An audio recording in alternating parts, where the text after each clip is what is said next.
جب لکڑی کا منبر بن گیا اور آپ صلی اللہ علیہ وسلم نے اس پر سہارا لینا چھوڑ دیا تو بچے کی طرح وہ رونے لگا. آپ صلی اللہ علیہ وسلم نے اسے گلے سے لگایا, تب جا کر وہ خاموش ہوا. بچے کی طرح رونے لگا. وہ تنا, وہ شاخ جس پر نبی صلی اللہ علیہ وسلم ٹیک لگا کر خطبہ دیا کرتے تھے, جب منبر بن گیا ہے الگ سے, تو آپ صلی اللہ علیہ وسلم نے جب اس کا سہارا نہیں لیا تو رونے لگا بچے کی طرح سے. صحیح بخاری کی روایت ہے. صحیح مسلم کی روایت, مکہ کا ایک پتھر رسول اللہ صلی اللہ علیہ وسلم کو سلام کرتا تھا. بعض صحابہ رسول اللہ صلی اللہ علیہ وسلم کے ساتھ کھانا کھا رہے تھے تو کھانے سے تسبیح کی آواز سنی گئی. صحیح بخاری کی روایت ہے. گویا کہ اللہ رب العالمین کی پاکی بڑائی سب کرتے ہیں, ہم ہی جیسے غافل لوگ جو اللہ کی پاکی بڑائی نہیں کرتے, ذکر و اذکار کہاں کرتے ہیں.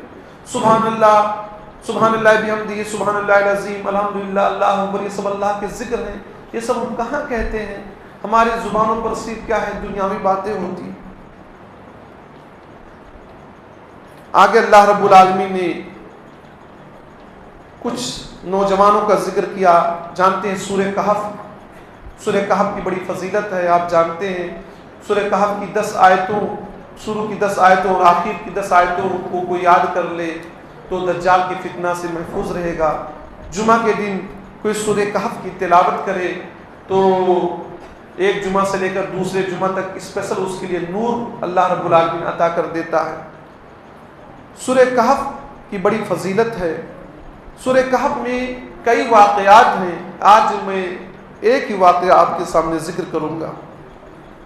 اللہ رب العالمین نے سورہ کہف کے اندر چند نوجوانوں کا ذکر کیا. یہ نوجوان مسلمان ہو گئے تو بادشاہ نے ان لوگوں کو دھمکی دیا اور کہا ہمارے دھرم میں واپس ہو جاؤ ورنہ ہم تم لوگوں کو مار ڈالیں گے. اللہ نے ذکر کیا انہم فتیۃ آمنوا بربہم وزدناہم ہدی. یہ چند نوجوان تھے جن کی تعداد 3 سے 9 کے درمیان تھی. یہ چند نوجوان تھے. ہم لوگ کم ہوتے تو ڈر جاتے, کم ہیں کم ہیں. چند نوجوان تھے. انہم فتیۃ آمنوا بربہم, اپنے رب پر ایمان لے آئے. وزدناہم ہدی, اور ہم نے ان کی ہدایت میں اضافہ کر دیا.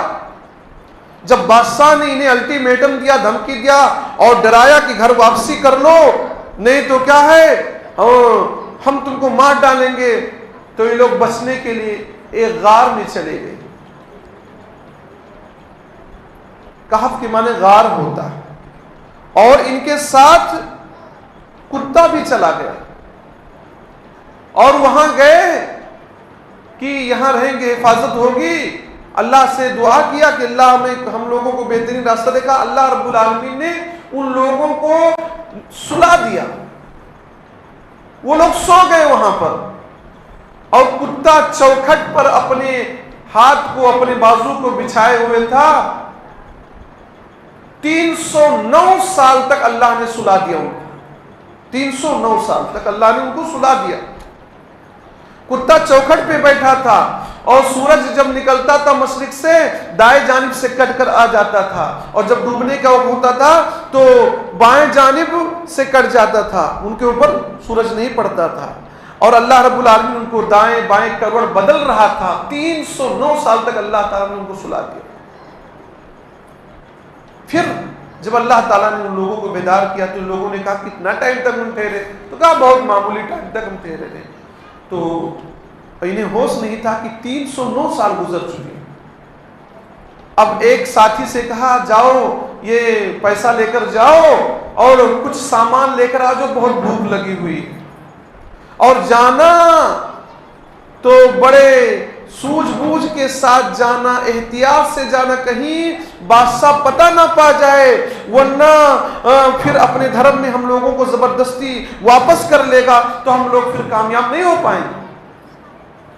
لیکن انہیں یہ پتا نہیں تھا کہ 309 سال وہ لوگ سو چکے. بہرحال جب دکاندار کو پیسہ اس نے دیا تو دکاندار دیکھ کر چونک گیا، یہ کرنسی، یہ نوٹ، یہ پیسہ، یہ روپیہ، یہ تو بہت پرانے زمانہ کا ہے، 300 سال پرانا۔ اس آدمی کو پکڑ کر لے کر بادشاہ کے پاس گیا، اور بادشاہ اس وقت نیک تھا، اچھا تھا۔ بہرحال پھر لوگ غار میں آئے، پھر اللہ رب العالمین نے ان لوگوں کو وفات دے دی۔ تو ان لوگوں نے جھگڑا کرنا شروع کیا کہ مسجد بنا لیں گے ہم، ان کے قبر پر وہ بنا لیں گے، یہ بنا لیں گے۔ آج بھی یہ رواج بہت سارے جگہوں پر ہوتا ہے، جب کوئی بزرگ، کوئی ولی، کوئی اللہ کا نیک بندہ انتقال فرما جاتا ہے تو لوگ اس پر مسجد اور قبر بنانا شروع کر دیتے ہیں، جبکہ اللہ کے نبی صلی اللہ علیہ وسلم نے منع کیا۔ نہا رسول اللہ صلی اللہ علیہ وسلم یجسس القبر، رسول اللہ صلی اللہ علیہ وسلم نے قبر کو چونا گچ کرنے سے منع کیا، مضبوط بنانے سے منع کیا۔ وَيُقْعَدَ عَلَيْهِ، اس پر بیٹھنے سے منع کیا، اس پر بلڈنگ تعمیر کرنے سے منع کیا۔